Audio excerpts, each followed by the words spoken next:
안녕하세요. 저는 얼마 전 이혼하고 아이들과 살게 된 평범한 40대 여성입니다. 정말 아직도 이혼한 과정을 생각하면 미치고 환장할 일이지만 사람들이 진짜 이런 나쁜 사람들에 대해 알아야 할 것 같아서 이렇게 사연글을 쓰게 됐어요. 저와 남편은 정말 평범한 사람들이었고 평범하게 결혼을 하게 된 커플이었어요. 둘 다 평범한 월급쟁이였고 본가가 같은 동네라는 공통점 덕분에 더 빨리 친해졌죠. 정말로 모난 곳도 없고 시댁에 문제가 있는 것도 아니었어요. 친정도 시댁도 잘 사는 편은 아니었지만 둘 다 비슷했으니 그게 더 낫다고 생각했죠. 그런데 10길 물속은 알아도 한 길 사람 속은 모른다잖아요. 시댁 사람들이 그런 사람들일 줄이야 상상도 못했죠. 처음으로 이상하다는 것을 느낀 것은 결혼 4년 차였을 때예요. 남편이 휴가를 앞두고 있던 여름에 몸을 만들겠다며 8kg짜리 아령을 들고 운동하다가 발가락에 아령을 떨어뜨려서 발가락 골절을 입게 됐어요. 불행인지 다행인지 엄지발가락은 다치지 않았지만 나머지 3, 4, 5번 발가락이 부서졌어요.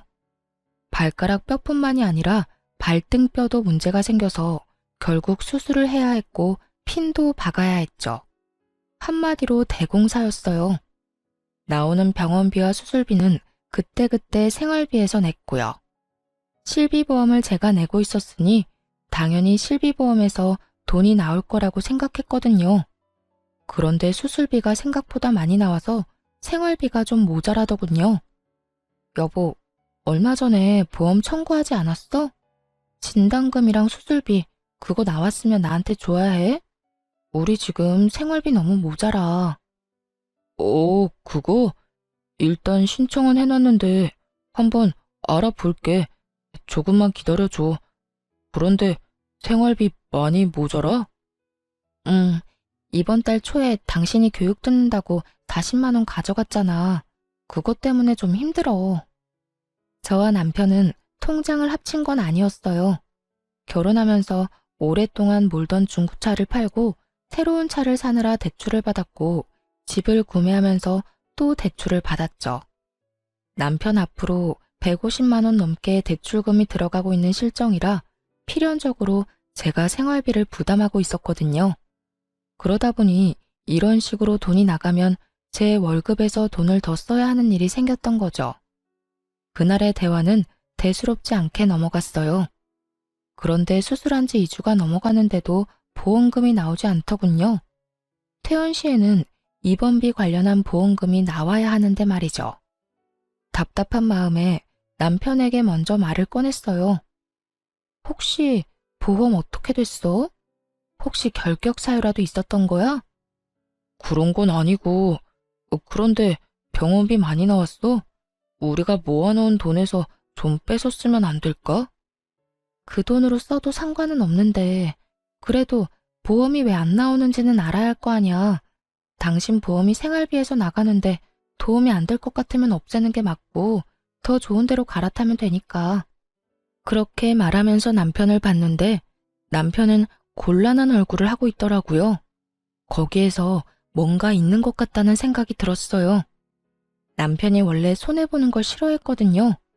계산을 꼼꼼하게 잘하고 관리도 잘하는 사람인데 보험 하나 가지고 저런 곤란한 얼굴을 하는 건 중간에 문제가 있다는 이야기잖아요. 그래서 남편을 추궁했어요. 보험 약관 한번 보여줘. 문제가 뭔지 내가 찾을 테니까. 여보, 그냥 이번 한 번만 넘어가면 안 될까? 나도 말하기 좀 그래서 그래. 도대체 뭐 때문에 이렇게 당신이 저 자세로 나와? 다음에도 이런 일 없으리란 보장 없잖아. 그러면 그때마다 생활비 뭉텅이로 날아가는 거고. 그럼 보험은 왜 넣어? 빨리 보여줘.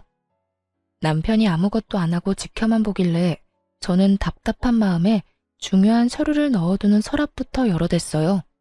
그리고 제가 원하던 서류를 찾았죠. 그런데 남편 실비의 피보험자가 남편이고 계약자, 즉 계약을 체결한 사람이 시모로 되어 있더군요. 게다가 수익자도 시모였어요.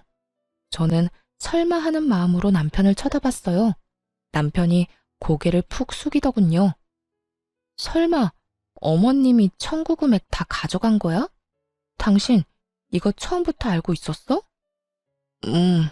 그거 나 사회생활 시작할 때 엄마가 아는 사람 통해서 받아준 거거든. 그래서 결혼 전까지 엄마가 돈 내주고 있어서 일단 엄마가 계약한 거기도 하고 나도 별 생각 없었지. 남편 말에 제가 답답한 듯 남편에게 따졌어요. 결혼 전이야. 어머님이 돈 내셨다 하니 보험금 나온 걸 드린다는 게 잘못됐다거나 나쁘다고는 생각 안 해. 그렇지만 결혼 후에도 어머님이 그걸 가져가신다는 걸 알았으면 이 보험을 어떻게 고칠 생각을 해야지. 돈은 우리 생활비에서 나가는데 혜택을 우리가 못 받는 건 문제가 있는 거잖아. 그렇긴 한데 엄마한테 이야기하는 것도 좀 그렇고 이번만 그냥 넘어가면 다음에는 이야기 한번 해볼 테니까. 분란을 피하고 싶은 건지 남편은 계속 다음에 하자고 미루더군요. 저는 그럴 생각이 없었어요. 수술비에 입원비까지 보험에서 다 나올 거라 생각하고 편하게 돈을 써댔는데 그 여파로 지금 당장 생활비가 모자라게 생겼으니까요. 어머님한테 가서 이야기하자. 이건 나중에 해야 할 일이 아니라고. 나중에 또 문제 생기면 어떡할 거야? 여보, 그러지 말고. 말리는 남편을 이끌고 시댁으로 갔어요. 시모가 뜬금없이 찾아온 저희 부부를 보고 묻더라고요. 무슨 일로 이런 시간에 찾아와? 연락도 없이. 어머님, 이 사람 보험 청구한 금액 어머님이 다 가져가신 거 사실이에요? 제 말에 시모가 눈을 새초롬하게 뜨더니 딴짓을 하며 말하더군요. 내가 그 보험 들어준 계약자니까 당연히 나한테 돈이 다 들어오지. 내가 들어준 거 아니냐? 아들이 피보험자고 내가 계약자니까. 어머님, 그럼 보험을 넣으신 이유는 뭐예요? 보험을 왜 넣다니? 당연히 아플 때 도움되라고 넣었지. 지금 그걸 어머님이 가져가시는 바람에 도움이 하나도 안 되고 있어요. 저희 생활비 펑크 났거든요. 그리고 아픈 사람은 남편인데 왜 남편한테는 도움 하나도 안 되고 어머님한테 돈이 들어가는 건지 솔직히 이해가 안 돼요. 계약을 그렇게 했는데 그럼 어쩌냐? 너 설마 그 돈 때문에 여기 와서 나 잡는 거니? 잡는 게 아니라 확실하게 하고 넘어가려고요. 솔직히 이제 그 보험비도 저희가 받아와서 내는데 왜 어머님이 그 돈을 가져가는지 모르겠네요. 청구 금액 돌려주실 거죠? 내가 그 돈을 왜 줘야 하는지 모르겠구나. 엄연히 그런 보험이야. 내가 아들 보험 들어주면서 그 정도도 못하니? 아니 꼬면 내가 아들 키워준 대가라고 생각해. 어이없는 말을 들으니 답답하기만 하더군요. 저는 찍소리도 못하고 가만히 있던 남편을 불렀어요. 여보, 당신은 어떻게 하고 싶어? 이렇게 앞으로 병원비 보험 지원도 안 받으면서 생돈으로 다 낼 생각이야? 그건 아니지만. 남편은 정말 답답하게도 저와 시모 사이 눈치만 보더군요. 하긴 자기 입으로 무슨 말을 하겠어요? 결혼 전에는 시모가, 결혼 후에는 제가 내줘서 본인이 돈 낸 적은 한 번도 없으니 말이죠. 남편에게 말해서 안 될 것 같아서 시모에게 단도직입적으로 말했어요. 그러면 계약자를 남편 이름으로 변경해 주세요. 수익자도 당연히 남편으로 해주고요. 남편이 애도 아니고 자기 결정권 없는 사람도 아닌데 굳이 계약자 피보험자 나눌 필요 없잖아요. 그리고 무엇보다 돈을 우리가 내고 있으니까요. 내가 왜 그렇게 해줘야 해? 너희 참 이상하구나. 그럼 여태껏 내가 낸 돈은 어쩌라는 말이니? 지금 이 상황에서 이상한 건 어머님이시죠. 설마 아들 아픈 걸로 용돈벌이 하시려는 건 아니죠? 제 발언이 조금 강했던 건지 시모 얼굴이 완전 황당하다는 듯 벌겋게 달아오르더군요. 무슨 말을? 이 상황이 딱 그거잖아요. 정작 아픈 아들이 돈 다 내고 치료받았는데 보험은 어머님이 다 먹겠다는 말이 그 뜻으로밖에 안 들리잖아요. 제가 어플 체크해보니 여태 보험비를 아예 안 받았던 것도 아니고 그 전에 받으신 것만으로도 내신 금액은 돌려받으신 것 같은데요. 제 말에도 시모는 아무 말 없이 입만 꾹 닫고 있더군요. 더 이상 말하면 자기 얼굴에 똥칠하는 것밖에 안 되니 모르쇠로 일관하려는 느낌이었어요. 그 모습에 저도 마음 단단히 먹었죠. 지금 당장은 남편 건강이 그리 나쁘지 않아서 저 보험이 필요 없을 수도 있지만 나중에 나이가 들면 저희가 얼마나 큰 손해를 보겠어요. 그래서 남편에게 말했죠. 어머님은 계약자 수령인 바꿀 생각 없으신가 보네. 그럼 어쩔 수 없지. 퇴원하고 당분간은 시댁에서 지내. 당신 다리 다 나아서 목발 없이 다닐 수 있을 정도 되면 그때 집으로 와. 그 전에는 집에 돌아올 생각 말고. 여보, 그게 무슨 소리야? 무슨 소리긴. 어머님이 보험금 다 가져가신다잖아. 나는 생활비로 병원비, 보험비 다 내고도 보험금 못 받는 사람 됐으니 당신 수발까지 못 든다는 말이야. 어머님이 그 큰 돈 다 가져가셨으니 어머님이 알아서 당신 간병해 주시겠지. 나는 돈 날리고 무보수 노동까지는 못해. 게다가 당신 집에 있으면 돈만 더 나가고. 어머님이 받아가신 돈만큼 여기서 신세지다가 와. 어머님도 고생하세요. 이 사람 아직 해야 할 거 많아서 도와주셔야 할 거예요. 그렇게 말하며 제가 주섬주섬 제 물건을 챙기자 시모의 꾹 닫힌 입이 다급히 열리더군요. 너 그게 무슨 소리야? 내가 왜 아들 병간호를 해? 제 말 못 들으셨어요? 어머님이 받아가신 돈만큼 고생하시라는 말이에요. 계약자 변경 안 해주신다니 어쩔 수 없죠. 앞으로 남편 아프면 시댁으로 보내드릴게요. 안 아프면 좋지만 나이 들수록 아플 일만 남은 거 아시죠? 여보, 진짜 나 놔두고 가는 거야? 잠깐만. 이건 당신 책임도 있는 거 알지? 미리 이야기하고 어떻게든 했어야 하는 건 당신이지. 알아서 어머님 설득시켜서 돌려놓거나 아예 안 먹힐 것 같으면 보험 해지해. 나는 그 돈 계속 내줄 생각 없으니까 잘 해결하고 와. 그렇게 이야기하고 나와버렸죠. 솔직히 진짜 화났거든요. 그런 이야기를 저한테는 해야 하는 거 아닌가요? 그래도 안 보이니 속은 좀 편하더라고요. 남편이 오른쪽 발을 다치는 바람에 아침에 누가 운전해주지 않으면 직장에도 못 가고 병원도 못 가는 상황이었거든요. 생활비는 제가 가지고 있으니 택시는 못 탈 거고 매일 아침 저녁으로 시모가 남편 직장 병원까지 왔다 갔다 해야 할 판이었죠. 그리고 저는 남편이 시댁에 가 있는 동안 돈 한 푼 안 줬거든요. 돈 받아간 사람은 따로 있는데 제가 돈을 줄 이유가 없잖아요. 그렇게 일주일을 버티더니 결국 시모가 남편을 돌려보냈더군요. 변경된 보험 계약과 함께 말이죠. 저는 원하는 걸 얻었고 남편도 자기 보험 자기가 찾아왔죠. 그런데 남편 얼굴이 생각보다 개운한 얼굴은 아니더군요. 왜 그런 표정이야? 이제 당신 아파도 걱정할 거 없는데. 그렇지. 그냥 엄마한테 좀 미안해서 그렇지. 미안하게 생각하지 마. 그게 이상했던 거고 지금 이게 정상인 거야. 다 큰 자식 아픈 걸로 돈 버는 건 좀 아니지. 비용도 우리가 다 내는데. 그리고 어머님도 분명히 이해할 때가 올 거야. 그렇게 이야기했더니 남편이 고개를 끄덕이더군요. 아픈 자식에게 더 해주고 싶으면 더 해주고 싶지.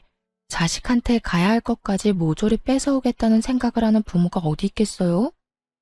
사실 저희 어머니가 시모와 같은 동네 살아서 오가며 인사도 하고 아는 사람도 많았던지라 걱정이 됐는데 다른 사람에게 이야기해봐야 자기만 손해라는 걸 아는지 아무 말도 안 했더라고요. 그렇지만 이 일로 시댁과 저는 거리가 생겨버렸잖아요.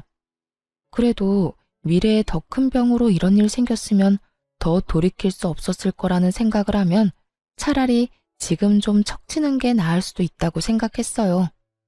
하지만 그 일로 인해 제 마음속에 시모에 대한 이미지는 완전히 박살이 나버렸죠.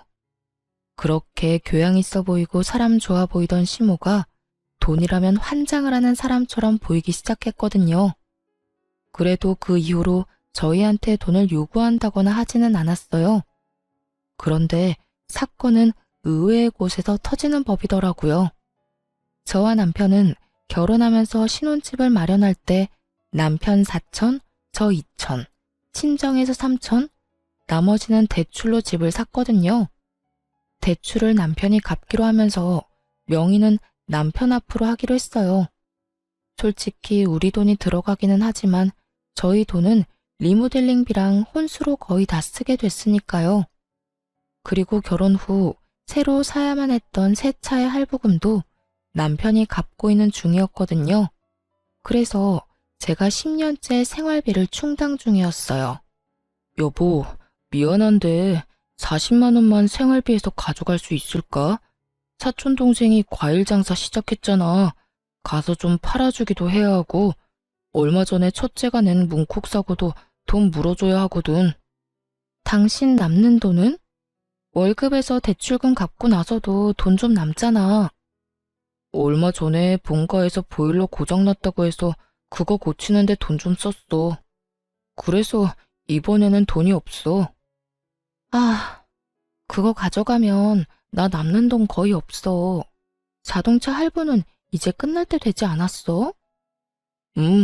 3달 정도면 끝나. 그러면 나도 좀 여유로워지니까 당신 도와줄 수 있겠지. 그때까지만이야. 조금만 도와줘. 필요한 돈이긴 했어요. 애가 문콕을 하는 바람에 상대 차량 문짝을 갈아줘야 했거든요. 그렇지만 한 번에 40만 원이라는 돈이 나가니 생활비가 진짜 휘청하더라고요. 그래도 어쩌겠어요. 필요하다니 줘야죠. 그 전에도 남편은 생활비에서 그렇게 돈을 자주 빼갔어요. 작년까지만 해도 남편이 매달 드는 교육과 헬스장 비용으로 매달 30만 원씩 나갔었죠. 그 외에 경조사 비용으로도 자주 가져갔고요. 생활비를 비상금 정도로 생각하는 남편을 보며 그 집도 차 할부금이 다 끝나면 괜찮겠지 하는 생각을 했어요. 그런데 남편에게 돈을 빌려주고 정말 오랜만에 가계부를 살펴보는데 이상하게도 남편이 매달 4, 50만 원씩 꼬박꼬박 가져가고 있는 걸 발견했거든요. 물론 이유는 다 달랐지만 정말 한 달도 빠짐없이 매달 가져갔어요. 그리고 항상 10일에서 15일 사이에 돈을 빼가는 걸 알게 됐죠. 이상하잖아요. 그래서 남편이 오래전에 만든 체크카드에 통장을 들고 통장 정리를 시작했어요. 하나둘씩 찍혀 나오는 내역을 보면서 저는 점점 입을 다물지 못하게 됐어요.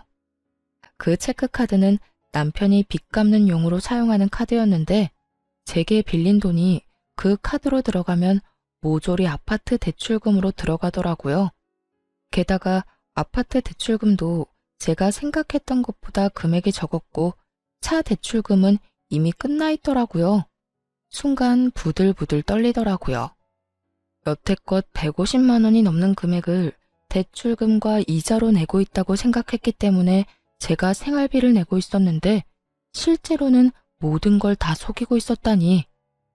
남편이 계산을 잘하고 꼼꼼하니까 맡겨뒀던 일이 결국에는 제 살까먹는 일이었던 거죠. 이걸 어떻게 할까 생각하다가 한 가지 좋은 생각이 떠올랐어요. 제 돈으로 대출금 갚는 걸 알게 됐으니 그걸로 하나 당당하게 요구할 수 있는 일이 생겼거든요. 여보, 우리 이 집 벌써 산지 10년이나 됐잖아. 이제 슬슬 공동 명의로 해줄 수 없어? 저는 야근 후에 집에 온 남편에게 그렇게 말을 꺼내자 남편이 순간 멈칫하더군요. 그러더니 저를 한번 슬쩍 보고는 다시 식사를 하며 말했어요. 그건 안 돼. 내가 돈 갚고 있는 거 알잖아. 솔직히 10년간 내가 다 갚았는데. 그리고 누구 명의면 무슨 상관이야? 우리한테 문제가 있는 것도 아니고. 나 죽으면 어차피 다 당신이랑 애들 건데.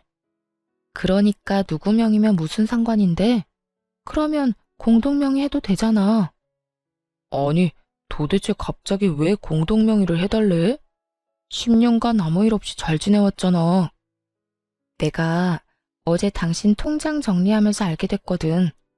나한테서 받아간 돈 다 대출금으로 들어가고 있던데, 그리고 차 대출금도 벌써 다 갚았더만. 대출금 금액도 나한테 말했던 것보다 더 적고.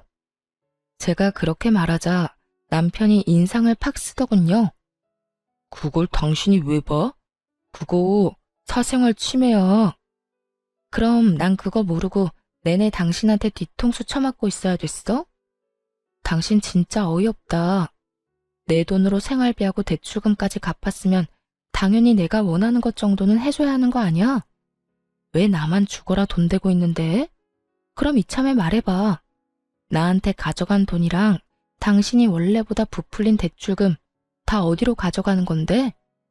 제가 그렇게 이야기하자 남편도 아무 말 못하더군요. 솔직히 공동명의를 안 해주는 이유를 모르겠더라고요. 내가 그거 다 봐주겠다고. 그러니까 공동명의 하나 해달라는 건데 그게 그렇게 힘들어? 막말로 내가 내 월급으로 내 용돈 썼어? 내 월급으로 생활비 하느라 모아놓은 돈도 많이 없는데 너는 나 몰래 뒷주머니 차고 있었잖아.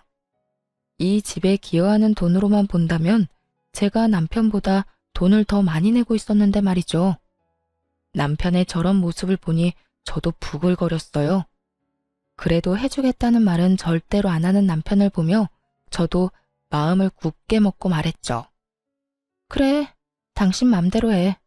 대신 당신은 생활비 쓰지 마. 집에 있는 전기, 난방도 쓰지 말고. 그것도 내 생활비로 내잖아.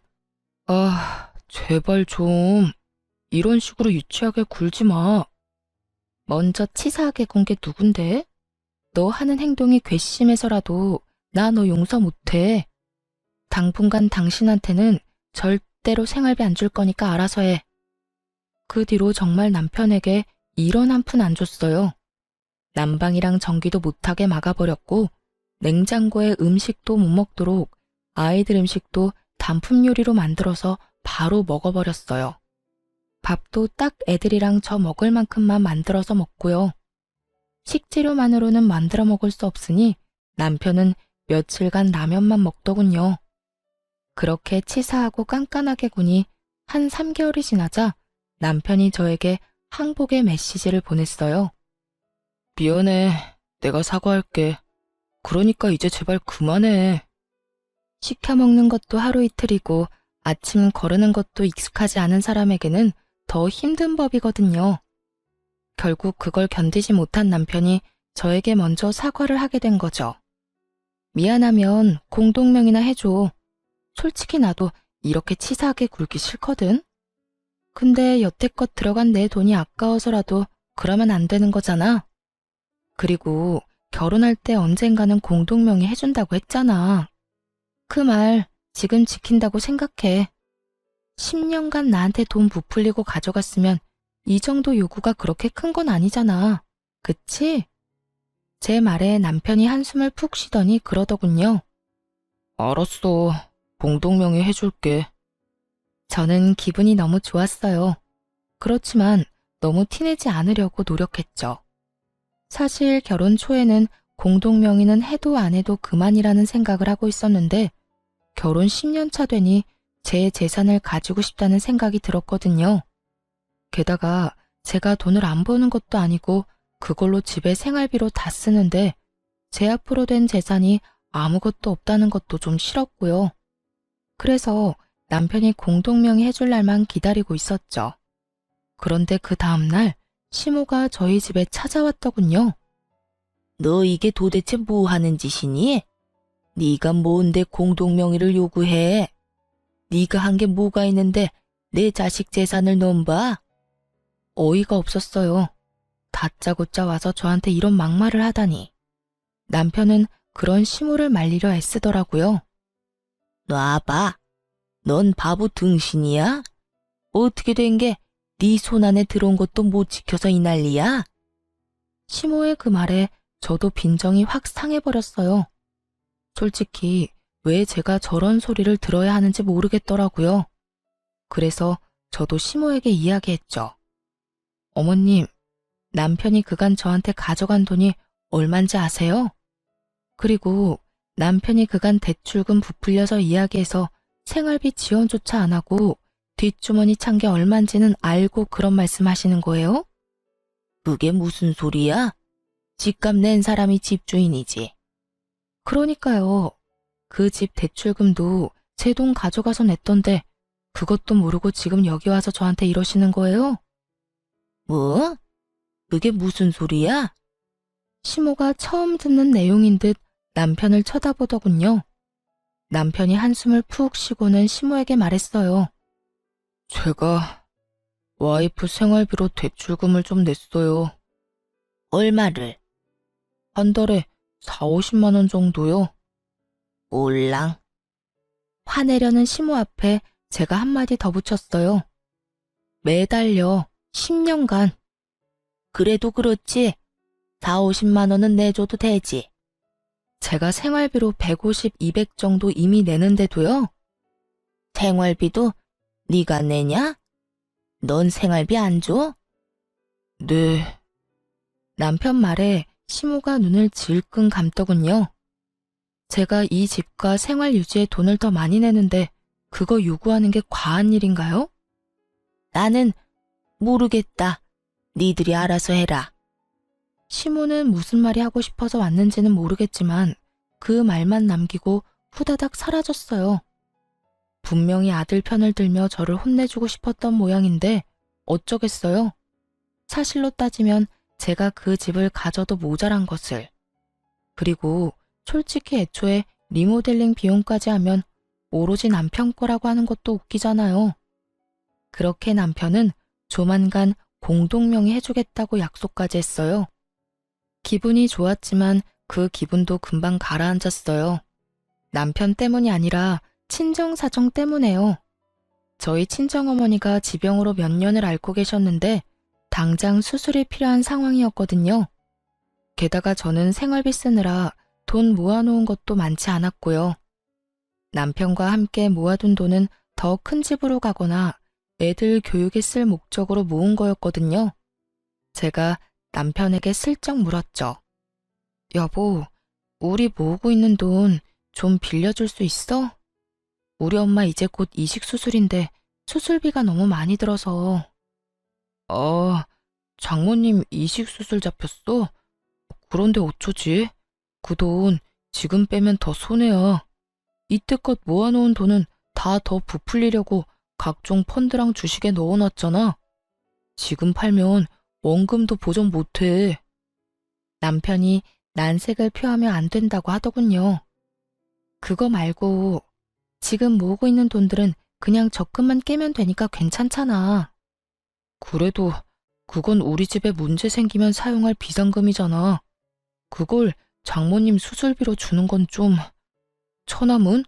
처남은 돈 없대? 걔 이제 막 결혼했는데 무슨 돈이 있겠어? 그러지 말고 좀 빌려줘.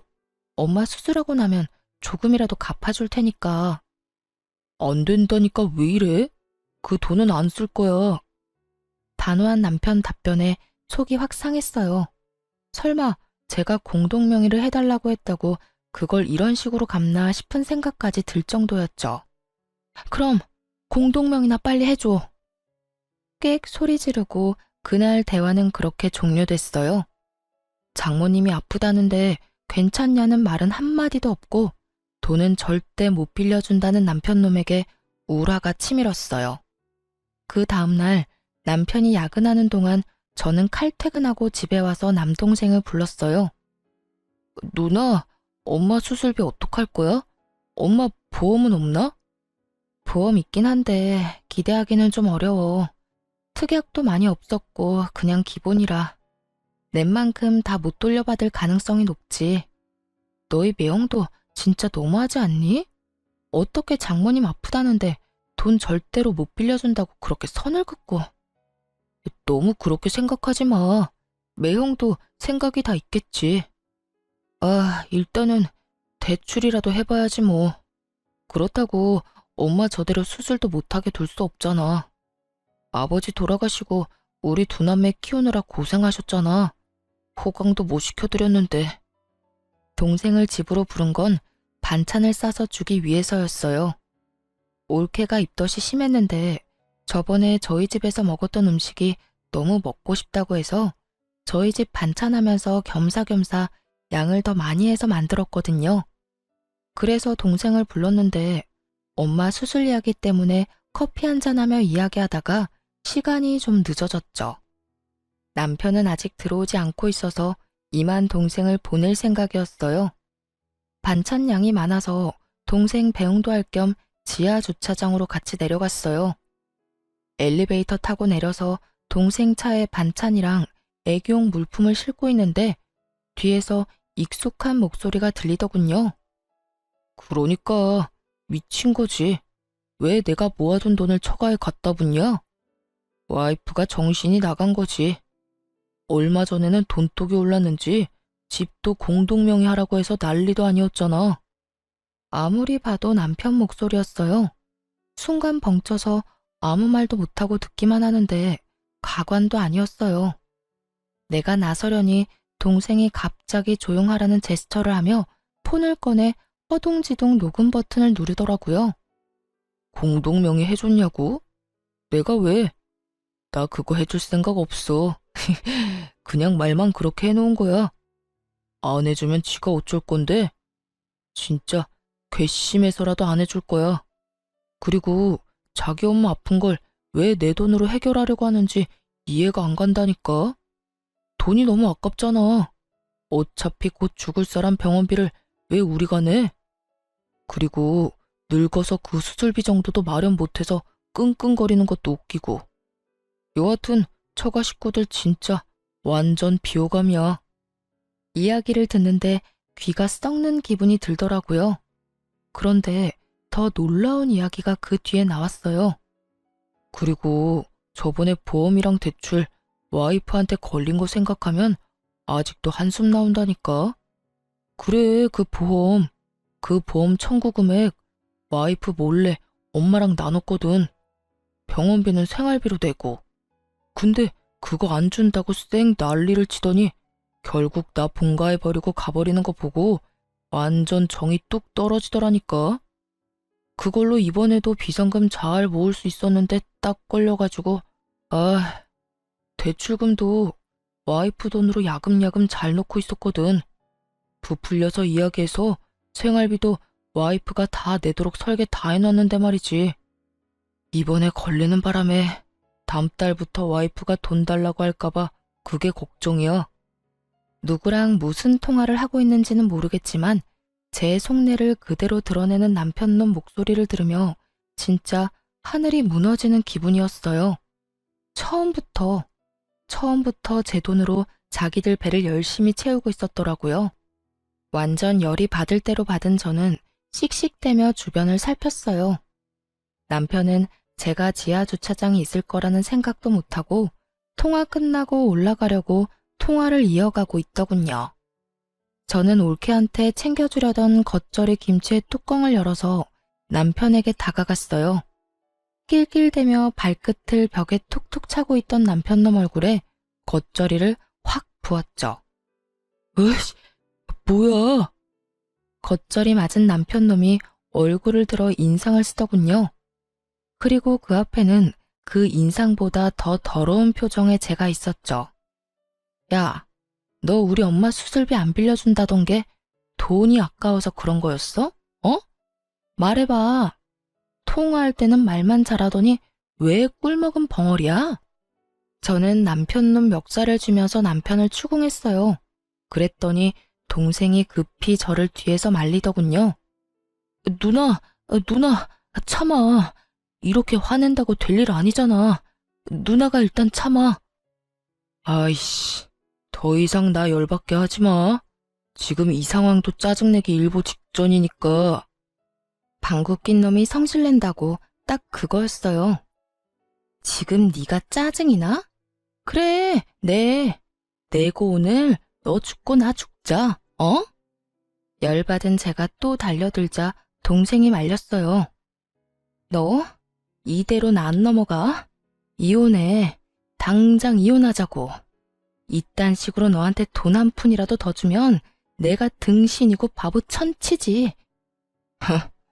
누가 그런다고 겁낼 줄 알아? 이혼? 그래, 해. 하면 되지. 왜 못하겠어? 보나마나 내가 더 유리하다고. 진짜 미치고 환장하겠더라고요. 자기가 뭐라고 저렇게 당당한지.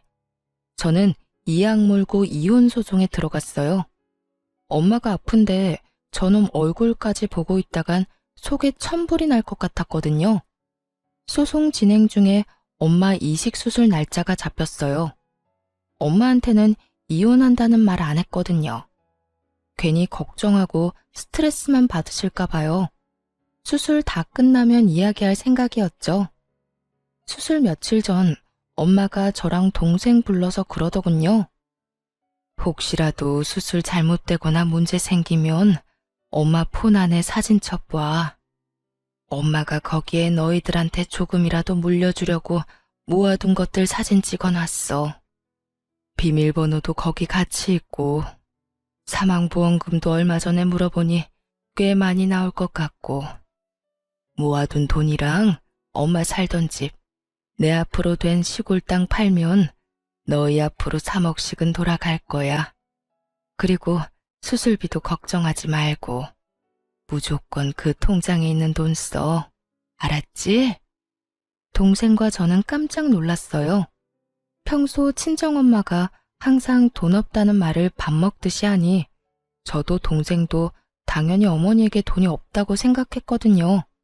그런데 이렇게 알뜰살뜰 모아놨을 줄은 상상도 못했죠. 이제 수술만 잘 되면 된다고 생각하고 있었는데 수술 도중에 어머니가 돌아가셨어요. 면역력이 너무 약해져 있어서 수술을 견디질 못한 것 같더라고요. 정말 너무 슬퍼서 동생과 한참을 울고 장례식도 어떻게 치르는지도 모르게 병원에 있던 장례식장에서 나온 분이 하라는 대로 예예 하며 전혀 실감도 못하고 있었어요. 그런데 장례식을 하는 이틀날 이혼 소송 중인 남편과 시모가 장례식장에 찾아왔더라고요. 슬픔이 분노로 바뀌는데 1분도 안 걸렸어요. 그래도 입술을 꽉 깨물며 어머니 가시는 길에 분란 안 일으키려고 조심하고 있었는데 남편 놈이 어머니 영정 앞에서 울고불고 곡소리를 내며 대성통곡을 하는 거예요. 동생과 저는 벙쪘죠. 저 인간들이 왜 저러나 싶었거든요.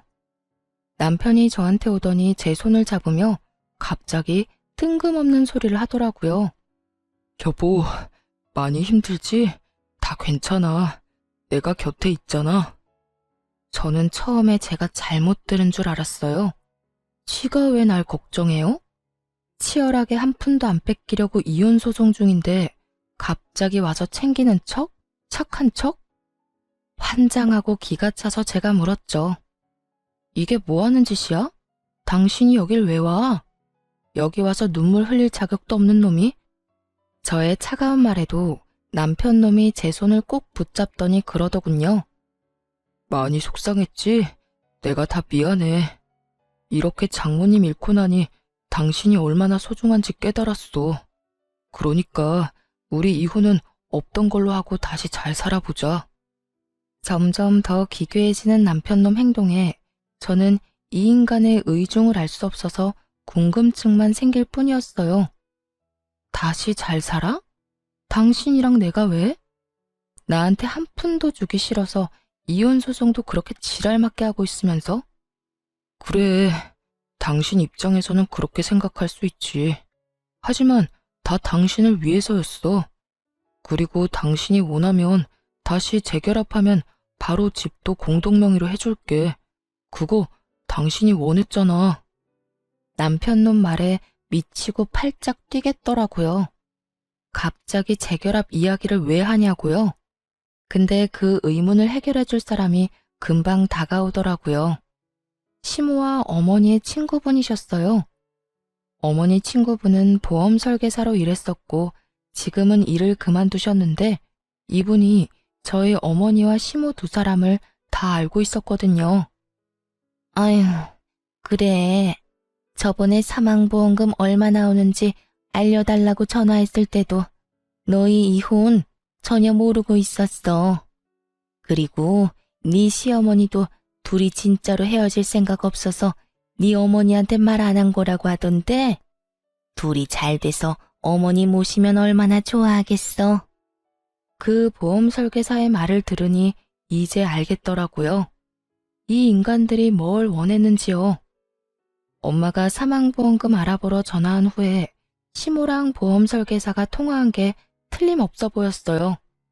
보험 설계사가 엄마 재산에 대해 이야기했겠죠. 그러니 돈 때문에 지금 저한테 다시 재결합하자는 이야기였죠. 그리고 지금 이혼 소송이 남편에게 유리한 쪽으로 흘러가지는 않고 있었거든요. 남편은 제가 집값을 내지 않아서 재산 분할을 해줄 수 없다는 상황인데 제가 남편 계좌로 보내준 돈과 생활비에 쓴 돈까지 제가 쓴 금액이 더 많아서 남편 원하는 비율로 안 되고 있었거든요. 자기가 좋은 조건으로 승수할 수 없을 것 같으니 저를 회유하려는 것처럼 보였어요. 게다가 유산으로 돈이 많이 나온다니 그것도 노렸을 테고요. 제가 몰랐으면 몰랐지 남편과 시모의 행동과 생각을 모두 알고 있는데 이런 개수작을 부리다니. 제가 얼마나 만만하게 보였으면 이럴까 싶었어요. 그것도 보인이 된 저희 어머니 앞에서 아까워서 수술비 못 주겠다고 지 입으로 말하던 놈이 뭐가 그렇게 당당한지. 그런데 시모가 그때 제게 다가오더니 굉장히 슬픈 얼굴로 말하더라고요. 아가, 고생이 많다. 우리 애가 철이 없어서 이혼 이야기가 나왔다만 그래도 너희는 애를 낳고 산 부부잖니. 그리고 그렇게 큰 잘못으로 이혼하려는 것도 아니고 잠깐의 치기로 그럴 수 있으니 네가 이해하고 덮어주거라. 그 정도 흠은 살면서 아무것도 아니야. 뻔뻔하게 덮어주라는 말을 하다니. 시모도 남편만큼 뻔뻔하고 염치 없는 행동을 잘하더라고요. 그래서 저도 남편 놈과 시모 우라통 터지게 해주기로 했어요. 저는 남편 팔을 탁 쳐내고 말했어요. 내 대답을 들려줄게. 저는 그렇게 말하고 핸드폰을 꺼냈어요. 그리고 그 안에 저장된 녹음본을 틀었어요.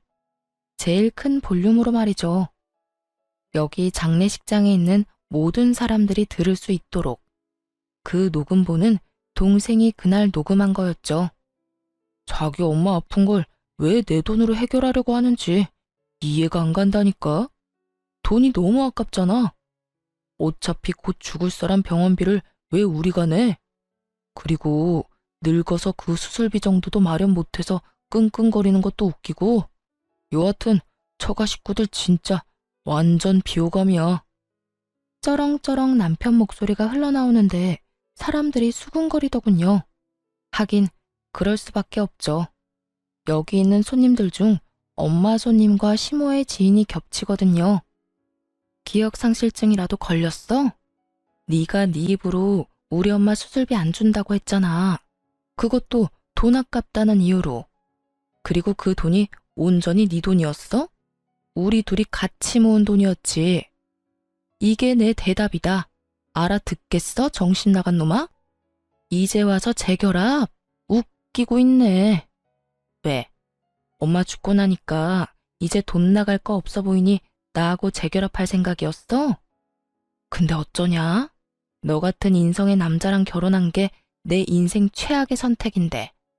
2번 다시 몇 억을 너랑 같이 준다 해도 너랑 재결합은 없어. 제 말이 끝남과 동시에 장례식장이 웅성거리기 시작했어요. 설마 진짜로 저랬단 말이야? 저게 사위가 아니라 웬수지. 아이고, 저거 모르고 간 고인이 다행인 건지 불행인 건지. 세상에, 겉으로는 며느리가 잘못해서 이혼한다더니 그게 아니라 자기 아들한테 문제가 있었네. 아무리 그래도 처갓집을 저렇게 홀대할 수가 있어? 뒤에 이야기가 더 흘러나올수록 사람들의 이야기 소리는 더 커졌고 시모와 남편은 얼굴이 새빨개져서는 저를 찌를 듯이 노려보더군요. 제가 겁이라도 낼 줄 알았나 봐요. 제가 도리어 더 눈을 똑바로 뜨고 째려보는데 동생이 그 사이에 끼어들어왔어요. 형님, 여기서 형님 반기는 사람 아무도 없어요. 저희 가족들도 누나도 그리고 저희 어머니도요. 그러니까 알아서 좀 빠져주세요. 저렇게 조롱해놓고 저희 어머니 장례식에 오는 건 저희를 무시하는 건가요? 아니면 저희 어머니를 무시하는 건가요? 설마 자기 입으로 저렇게 다 말해놓고 아니라는 말 하실 건 아니죠? 남동생의 그 말에 남편이 주변의 눈치를 살살 보더니 결국 시모를 두고 자기 몸만 빠져 도망치듯 나가버렸어요. 속이 시원하더라고요. 여기 사람들 중에 시모와 남편 아는 사람들이 많았거든요.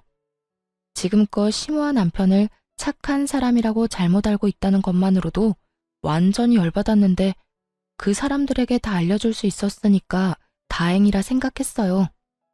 결국 남편과 저는 이혼을 했어요. 재산 분할도 저한테 유리하도록 됐죠. 저는 어머니 유산과 재산 분할로 받은 돈 보태서 시모집 근처 좋은 평수로 이사를 갔어요. 그리고 자주 마트에서 시모와 전 남편을 마주쳤거든요. 그전에는 그렇게 기고만장해서 코가 하늘을 찌르더니 지금은 저를 봐도 모른 척하기 바쁘더군요. 왜냐고요? 마트 갈 때마다 아는 사람들이 그런 이야기를 해주거든요. 아유, 고생 많았어. 어떻게 그렇게 되먹지도 못한 인간을 만나서. 그래도 일찍 이혼한 게 다행이지. 그런 놈이랑 같이 살아봐야 저승가에는 어머니 속만 문드러질 테니까. 그렇게 시모와 전 남편이 있는 곳에서 저를 다독이며 자주 말해줬거든요. 솔직히 사람들 입에 오르내리는 일은 저도 좋아하지 않지만 나쁜 인간들 엿먹이려는 일이라고 생각하니 도리어 의욕이 샘솟더라고요. 그렇게 몇 번 그 인간들 있는 곳에서 그런 소리 들으니 결국은 그 인간들도 못 참더라고요. 몇십 년이나 살았던 동네를 쫓겨나듯 도망가게 됐으니까요. 전 남편과 시모가 어디로 갔는지는 저도 몰라요. 하지만 두 사람의 행보가 어디든 이제 저랑은 상관없다고 생각해요. 저도 복수할 만큼 했거든요. 그렇게 돈 좋아하는 두 사람보다 더 많은 돈을 가지게 됐고 두 사람보다 더 좋은 환경에서 살고 있는 걸 봤잖아요. 그러니 얼마나 속이 쓰렸겠어요?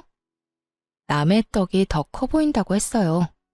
이혼 후에 제가 가진 것들이 참 먹음직스럽게 보인 만큼 자기가 한 선택도 여전히 후회할 가능성이 높았죠. 솔직하게 말해서 대출금을 부풀려서 저 모르게 돈을 모으고 시모와 돈을 나눠 갖고 제 돈으로 대출금을 냈던 일들은 어떻게 보면 제가 이해하고 넘어갈 수 있었던 일이었어요. 그리고 그걸 위해 공동 명의를 내세우기도 했고요. 그런데 아픈 장모에게 들어갈 돈이 아까워서 빌려주지 않았다는 건 참을 수 없는 일이었어요. 남편이 엄마 수술비를 빌려줬더라면 저는 엄마의 유산으로 남편에게 더 잘해줬을 거예요. 사람 마음이라는 게 힘들 때 도움 주는 사람에게 더 잘해주고 싶거든요. 하물며 가족이 걸린 일인데 제가 얼마나 극진히 남편을 대했겠어요? 그런데 꼴랑 그거 아까워서 자기가 가질 수 있었던 모든 걸 잃게 됐으니 옆에 있을수록 자괴감과 후회가 전 남편과 시모를 무척 괴롭혔을 거예요. 결국은 참다 못해 떠나긴 했지만요. 저는 그들이 사라진 곳에서 편하게 잘 지내고 있어요. 전 남편과 시모가 뭘 하는지 전혀 모르고 연락도 들은 적 없어요. 다만 한 가지는 정확하게 알죠. 여기로 두 번 다시 돌아오지 못할 거라는 거요. 알게 모르게 좁은 동네였거든요. 제 결혼은 그렇게 확실하게 끝이 났죠. 여러분, 들어보니 어떠세요? 정말 세상에 이상한 사람 많죠? 겉으로만 봐서는 모른다니까요. 저도 남편이 저런 놈인지 나중에 알게 됐으니까요. 저도 그 일 경험 삼아 사람 보는 눈을 더 기르려 노력 중이에요. 오늘 사연은 저런 인간들도 있다는 걸 알려드리고 싶어서 쓴 거예요. 제 사연 재미있게 읽어주셨다면 감사합니다.